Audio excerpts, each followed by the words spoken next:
It's been a while. I've been wondering, what has Games Workshop been up to recently? And a quick search shows things are back to business as usual. Baron of Dice getting sued by Games Workshop.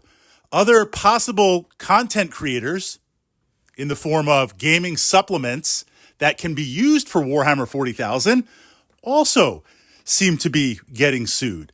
Didn't we go through this like 4 or 5 years ago with all those 40K fan movies here on YouTube? And didn't we go through this years and years ago, a decade plus, when we had the Tyranid Codex and Games Workshop did not produce a number of models for it? Remember the Doom?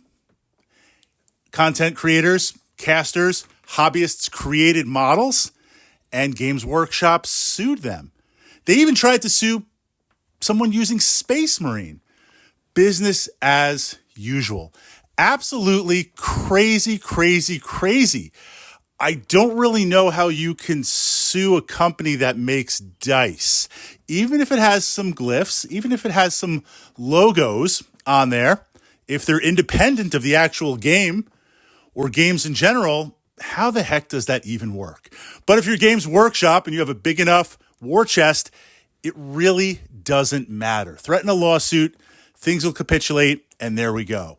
Now, of course, those of us who are new to Warhammer 40,000, you might be a little bit shocked. You might wonder, how could Games Workshop do something like this? Because they say they love the community and all that stuff.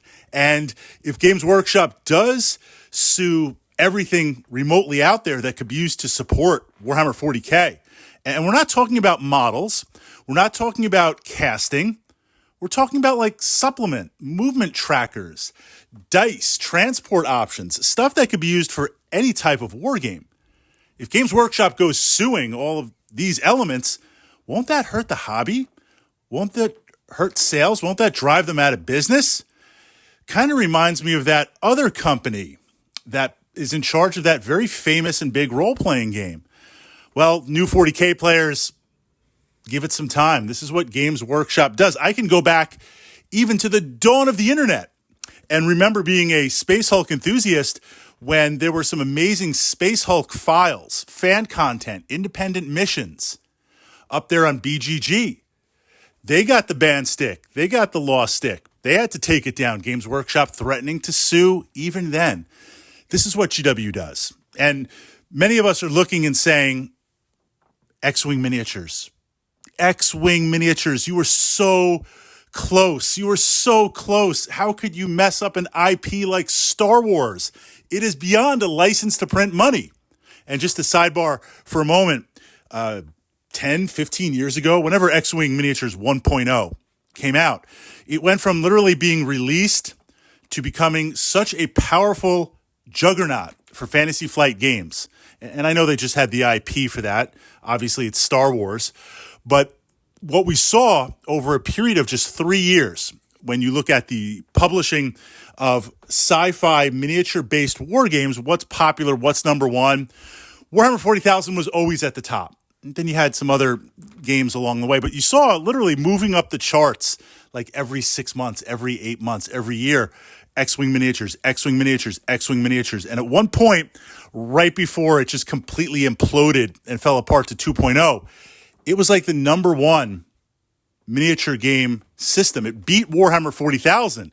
And that sent shockwaves through GW at the time. I remember seeing that and I attribute that. That's when GW changed their tunes and they were like, hey, we have to actually update our books. We can't have a Dark Eldar Codex that is 15 years old. Like, we've got to remain competitive with our armies. We've got to actually push out content. Of course, then they went even further to the dark side, and that's where we had the FOMO, fear of missing out, where everything has now become limited run. You want this model? Limited run. Buy it now or you miss out.